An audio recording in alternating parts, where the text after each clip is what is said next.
All right, guys. All right, you guys ready? This is as ready as we're going to be. So I heard a lot of really great discussions on each table.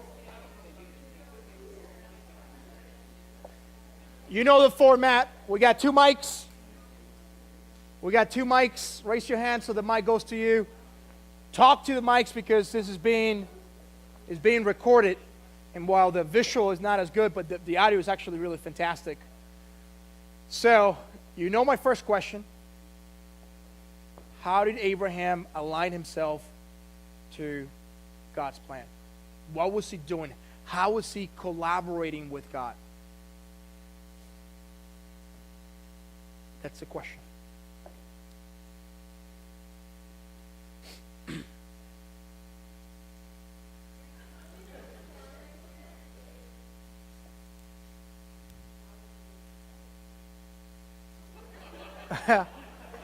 No, I think don't worry about it. I think it's on for what matters. It's on. You're good.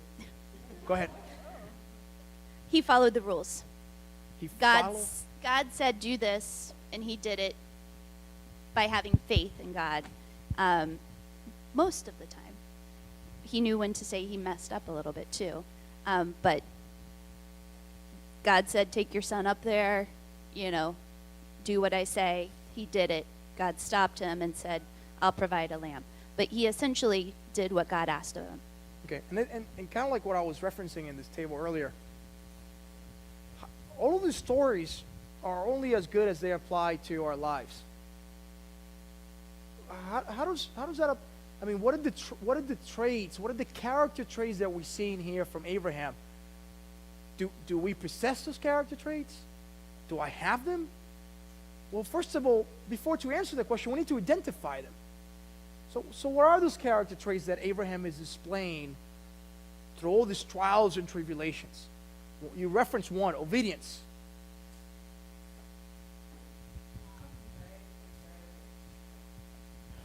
Courage, absolutely.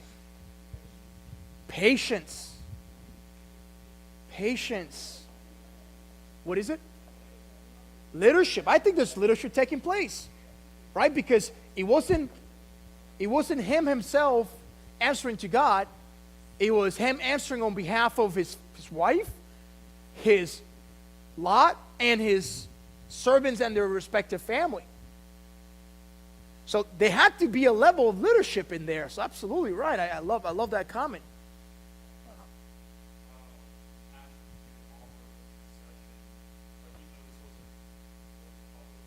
Someone give him the mic, please.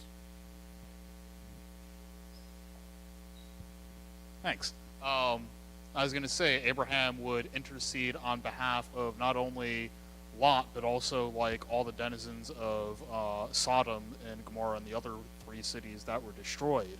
So, I mean, I know that's not really covered in this study, but it is an act of him basically trying to appeal to God for his divine mercy. Not in its, I mean, yeah, you might try to argue selfishness. Well, Lot is there with his family, but he doesn't specify Lot by name. He's not saying only spare Sodom because I have kin there, but spare them if you can find anyone who is good or righteous before you, anyone who you can find that is walking upright. But I love that comment that you just said about compassion, because Abraham assumes the role of conqueror. He's conquering. He now has the ability to say, kill them all or let them leave, right? And he's showing mercy. He's showing compassion. These are specific character traits. I mean, the other thing is, as you brought up before, the tithe with Melchizedek, but also when you follow the kingdom of Sodom comes down and tries to offer him things as well. And Abraham says, no, take it back, because I don't want anyone to say that I owe my fortunes to the kingdom of Sodom. That I rely strictly on God. On God alone. Absolutely. The only thing he accepted was just for whatever his supplies his men, like in terms of like food, water, and shelter. But yeah, in terms of like any kind of reward, he just rejected it. what are the traits Abraham displays? I'm faster than you guys? That's his side, not mine. So you keep bringing up all of these correlations between then and now, and it really got me thinking. And actually, I think someone already brought up one of them. What's that? What's the word? The Typology. You're gonna walk away from this series knowing that word, typology. Well- Typology. Looking at the old in light of the new in light of the old. Well, you got me thinking, and I think someone already brought this up. It was the idea of faith, and then that moved my mind to the idea of hope and then the idea of charity. If you think about it, Abraham first moves on faith. In face of tribulations, he stays strong in hope that God will follow through on his promise. And he does it all out of charity. If you notice, I don't think Abraham would do all of this just because he thought God was going to hit him with, a lightning bolt or something. There was clearly there was a relationship there with God. He wouldn't have done it for any reason other than charity, at least in my mind. So he's not moving in fear. Correct. That's an interesting argument. I like that. That's a good thought. One of the other traits I saw was how he was leading people while being obedient to God. He was reflecting, God's decisions through himself to those that he was leading. It goes back into the concept of leadership, and it wasn't in himself. It was him and his tribe, right? You mentioned fear earlier, and one of the things that we were talking about is that it doesn't actually say what Abraham was thinking or going through or feeling during that 3-day journey. Like, he could have been happy, he could have been faithful, he could have been skipping along, or he could have been freaking the heck out. Like, he could have packed a doggy bag because the dude was just throwing up the whole time because he's got to sacrifice his son. But he did it anyways. And, we were kind of talking about how that is the sign of a covenant, that it trumps your feelings, it trumps what you're thinking, it trumps everything, that you control yourself and you control your actions and you move willfully to follow God's plan, even though you may not want to, even though it may not make sense, even though you don't understand, that you do it anyways. And so, we're kind of talking just to relate it to modern day stuff, that like in a marriage, that with a marriage, you're not always going to feel in love. You're not always going to be super stoked to wake up next to that person in the morning, but that you've made a commitment to them and you've got a covenant that is going to trump how you're feeling, and that you're going to act willfully anyways over what you're feeling. Yeah, I mean, when I hear that statement, I'm just like, wow, can I do it? Will I have the characters that Abraham is displaying over here? The leadership skills, the obedience, the faith, the compassion, the mercy, the conqueror as well. There's this aspect of conquering that's taking place there. Submission, this whole concept of submission. Regardless of my feelings, I'm still going to follow through with his covenant. I think it certainly makes me step back, and I don't know what it does to you, but I'll tell you, it makes me step back and be like, pray for strength. Because I'm not crazy enough to think that I could rely on my own. I think also touching on the theme of fear, by the time that God told Abraham to take his son up the mountain to sacrifice him, Abraham had already been there and back with experiences of acting on his fear. He allowed Sarah to convince him through rationalization to have a son with her maid. The tests, the subtitle, and all of the examples that fall under it that look like hardships, at least one of those was a hardship because Sarah and Abram, or Abraham, whatever his name was at the time, lied to a king. And so it put him at risk of losing his wife. And so not for Abraham, not for his weaknesses, not for his faults, but God and his faithfulness showed his consistency, showed coming through and rescuing Abraham, Sarah, his entire household from every single one of those threats. So by the time you get to the point in his life where God says, hey, take my son, Abram can be, can start uniting his heart and his mind and saying, you know what?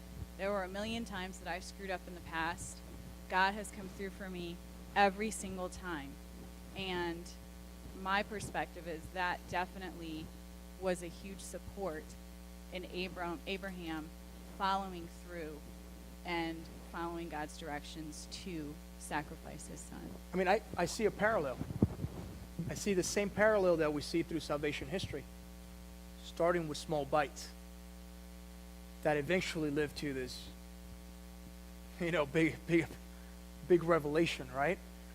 I think it's the exact same thing that you're saying, which is, it started with small trials and tribulation that finally lead to, like, sacrifice your son, your beloved son.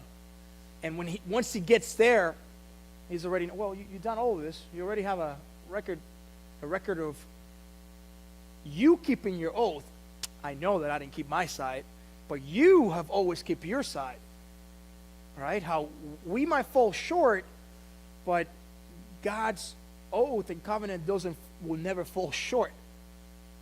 And how Abraham became aware of that and understood that, internalized it to the extent that he faithfully followed every single time, and the ramifications of that are what? Greater confidence, greater faith, greater obedience, greater submission. And I think just going along with that, all the trials and tribulations that Abraham went through, God used those to, as we said at the beginning, grow his faith. So as anything in our life, if we're not exactly sure if we're doing God's will because it's not obvious to us, but we're going through little things and we keep praying for his will, but as long as, we're staying faithful, no matter what trials we go through, God is using all that to grow our faith so that by the time we're ready for whatever he's got for us, we know, as Abraham did, and we have that full faith, no doubt about it, we're going to choose his will because he's prepared us for it by growing our faith through the trials. So as comparable to Abraham, I think it's comparable to our own lives, as we think we don't know where we're going, what's God's will, but as long as we continue on the path he has for us and we're growing that faith by going through trials, then at the end of it, we'll be really confident and know his will, as Abraham did when he was going to sacrifice his only son, because he just happened to know that was God's will. It became obvious at that point because his faith had grown so much. You know what I find amazing about so many people that always pray for God's will? I always warn them, are you sure you want to be praying for that? I mean, are you sure you want God to reveal to you your will for you? Because from that point, you only have one option. You got to accept it, you got to follow along. And if you don't, buddy, you better read that Bible, because look at what happens to the people who do not collaborate with him. So are you really sure you want to have God's will? You want to know it? And then if you do, will you have the strength to commit to it and walk in alignment in God's way? Because that's not an easy path. I mean, that comes with a cross that you got to carry up a hill, and you got to endure. So I always pray that to people. It's like, I put on my Facebook post, I don't know if some of you saw it, but I told them, hey, come at your own risk to this session today. Because what you learn will require you to change. So really, do come on your own risk. And I was playing on this concept of, like, you sure you know? Amen to the last 2 points, by the way. And going along the lines of Abraham staying the course, I thought about this in a different way when you said that he told Abraham that his people were going to be delivered from bondage, and Abraham didn't know at the time that they were even going to be in bondage at any point in time. I just thought about, okay, if God were to tell me something that's going to happen in my life later on, and let's say it's something not so great, would I be able to just not focus on the negative and continue to stay the course and think about, the promised land and where God's telling me I'm going to go? Or am I going to be like, bondage, slavery, what? Like, wait, hold on, I don't know if I really want that, and then focus so much get so preoccupied on the negative that it's hard for me to think about the beautiful place where God is bringing me. I just think it's interesting, and it could be a little test that God's telling him this to see where his focus is going to be, and when he remains the course and he stays focused on the promises God has given him, it's just showing God more of his faith. I don't think I would have gotten it. The subtlety in which that was sort of snuck in there. Oh yeah, and I'm going to deliver you from bondage and give you the promised land. I don't think I would have gotten that. I think it would have been like, I would have been so at awe. I'm talking to God. Wow, you're talking to me? I would have been so at awe that I think that would have skipped over me altogether. And then as I go through, I'm like, oh yeah, he did something say that about that. Oh, this is what it is, I think that would have totally flown over me. Okay, I have two things. The first is like going back to my courage thing. I kind of was like referencing like when Elizabeth was talking about how like a lot of time like we don't know if like Abraham had fear or not. Like there's just like so many like he had to have courage, and like a lot of times you like have fear, but like you know what the right thing to do is, and so you like have courage. And then applying kind of like what she was talking about like applying this to your like everyday life. Like you have like there are so many choices you make every single day in which you can like live out the virtues that like Abraham was living out for his entire life. And so I think it's fascinating how applicable the Old Testament is. I mean the New Testament too, but I mean they were written so long ago, but it's like if you look at the way that like Abraham led his life, and just like you might not be leading like 5,000 people, thousands of people right now, but like you can lead the individuals that are around you in your everyday life. Well, I mean, even the whole thing of being nomadic. Yeah, we don't pack our camels and do tents, but I remember living 3 years as a nomad when I was a consultant. Moving from hotel to hotel, moving from city to city. I mean, I could empathize with that lifestyle of being a nomad and what that does to me, and the sacrifice and the effects that this have. Not having an anchor in your life, not having a place that you could say, hey, this is your anchor right here. You're going from place to place. That has a very peculiar emotional and physiological effect, which I can only relate to because I've experienced it in a very different way. Yeah, but like the whole like concept is that like Jesus and like God is your like anchor through like all of that, and like that's how you're able like and capable to like live. Like yeah, so you're pointing out again to this whole concept of if you continue if you rest your eyes on Christ, that would always be your anchor, right? I wish I would have known that answer through those consulting years. that would have been very helpful. I think something really great about this is I just keep thinking about this because I had a conversation with a friend of mine when I was going through a very hard time. We always know in the back of our mind, even if we can't see it right away, that God's way is the best way and the right way.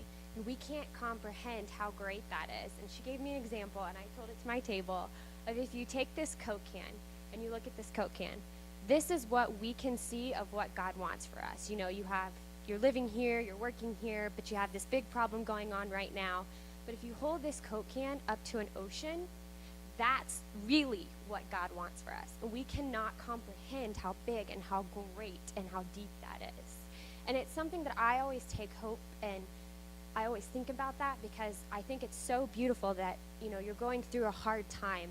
Abraham's going through trials and tribulations, but he couldn't have imagined when God said, descendants numerous as the stars, that we would be talking about it today, this far from when it happened, Hey, how many hard times do we have to go through in order to finally have God deliver his promise, his oath? Is there a number?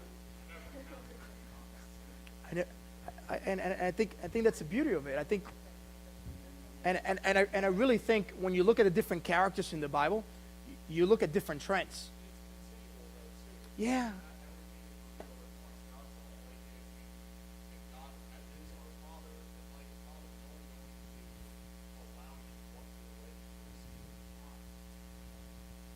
This whole concept of renewal, this whole concept of like, it's not a matter of flipping a switch.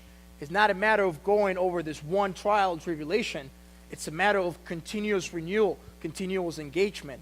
I think that's exactly it. That's exactly the point. Kind of going back to what Natalie was talking about, I guess a real world example. My aunt, she had a health battle, I guess for about 5 years. And when she was diagnosed at the beginning of it, like she knew that dying was a possibility. And it actually, through the whole process, she became closer to Christ. She got linked back into her faith and kind of drew more deeper into it instead of being like, well, you know, death's a possibility. Let me just live my life the way I want for, you know, these next few years or several years. She drew closer to Christ, and I think at the end it was when she was like probably the closest. So I guess kind of like Abraham's story, a little bit like when you mentioned like, oh, you know, God's like, here you're gonna have to be a slave for so and so, and they know that that's going to be in the horizon, but he's still like, well, I'm following God's way. I want to keep moving forward in faith. And you know, the funny thing is that Abraham's story is not the most radical story in the Bible that highlights this whole concept of obedience and fulfillment. Because there's this guy named Job, right? Book of Job. Yes. Yes, same thing. You know, tomato. I mean, that's pretty radical. Now, let's another 5 minutes on the hot topic. So, Sarah's suggestion to Abraham, hey, have Hagar. Any insights into that? Your table came up with any insights into that? So we talked about this, and we were trying to figure out at first if it was disobedience or not. And I think we kind of came to the conclusion that we didn't feel that it was disobedience, because Andrew pointed out that it wasn't. We were comparing it to Adam and Eve, and it wasn't willful rebellion. She was trying to. What seemed to be implied there was that she knew that a promise had been made to him or to both of them by God, and they were trying to figure out, well, how is this going to happen?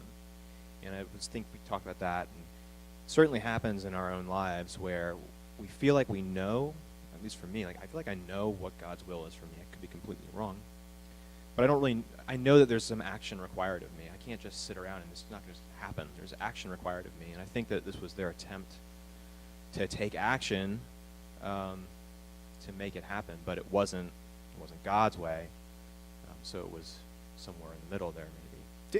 That's because we were trying to figure out why were they not punished for this? Yeah. And it, you know, it's in the way you phrase it is exactly it. That's exactly what it brings me back to. So Adam had full rebellion, right? Full, hey, I'm going to do it my way. This is almost like halfway, you know, like halfway in the middle. Like, oh, well, not fully, but you know. And it just reminds me of so many times in my life that I've done this halfway game. Right? This halfway game, and I'm just like, oh, thank God he's merciful. Otherwise, you know, and it truly reminds me of that. And how is this act? You know, is Sarah being self-sacrificing?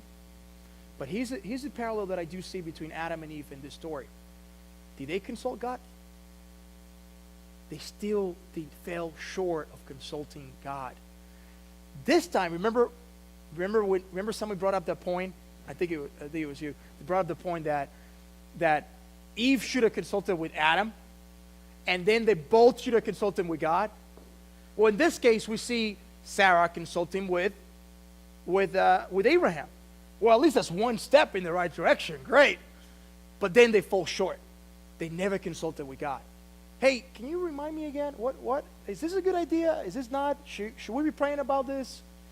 And it's exactly that reminds me of like that half. I mean, there's no better way to saying it. You're half-assing it. All right? You're just, you know, you got the full way, and you think like, oh, well, you know, on Sundays I'm good, and then on Friday and Saturday I'm woo. You know. So you made a decision. Maybe it's not 100% bad, like you said, like halfway, but God's still calling you for more. This is what I want for you, and it's so much more. What if I want more for you? Yeah, it's like the metaphor that you used about the can versus the ocean, or Oh, the one that I use a lot in the business world, which is, here you are working for $1 million. God has $10 million in store for you if you align yourself to Him. I gotta tell you, you guys come up with the most awesome insights. I always walk out of here learning more than what the book has to offer. So thank you very much. Let's end the night with a song and a prayer. You guys have the cheat. Stand up. You know how I feel about this. Do not flee. Let's sing the song. If you cannot sing, then just read it out loud.